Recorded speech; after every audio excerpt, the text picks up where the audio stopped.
قلت لها علوية تدري راحوا يسافرون لك راد همه؟ قالت لي فال الله لا فالك. قلت لها هاي اغراضي شوف بيتك كلها راح تبقى.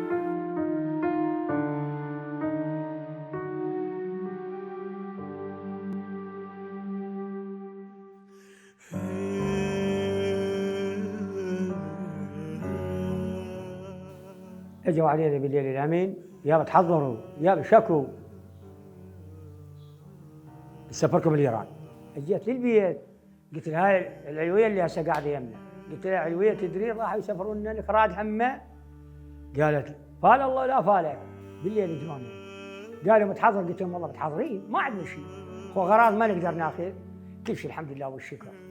جابونا البدر ظلينا حوالي 5 ايام ما ادري 6 ايام. يابا جهالنا ما عندهم حليب، عندنا هذا الجاهل شوي ماي حار يريد على مود المميه. هاي المرة ايش قالت لهم؟ قالت الرحمه على امكم وابوكم، هسه البدو الشيال رحاله هم يقطون مي الواحد. هاي يعني طقت قلبه فرد جاهله يبكي وتريد حليب لبنها. قالوا انا جايبه ستي للشيال الرحاله. قالت لي احسن من اللي عندي زولاك. قالت لهم اي والله صدق. ويانا عرفات اثنين ومفوض حسن يقولوا له من اهل الكتب من ولايتنا شوف ذاك القلاب. قلنا له وين؟ قال ذاك القلاب. قلنا له يابا القلاب تعرف الشق البعيد هذا؟ قال بعد تاخذون هذا الخط على القلاب وتمشون. يابا زين على القلاب على القلاب. وهاي العوايل شي مرجعين اخته وشي مرجعين اخوه وشي مرجعين ابنه، وصارت لك على كيفك. ويا اكو نسوان مرجعين رجولتهن، وصارت لك بس العياط والصياح. وبذاك الوقت كانت ماطره وبشهر نيسان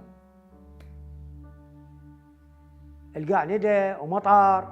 زين مشينا يا القلاب يا القلاب ماكو. ويانا الشياب طاحوا كبار الشياب الويانا. كان يبكي. قلت له عمي ليش تبكي؟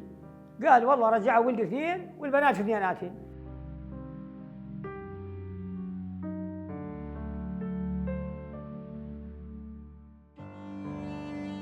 والله وصلنا القلال قلنا خلينا تعبت العالم نسوان وحاملات وشي جايبه وشي تعيط.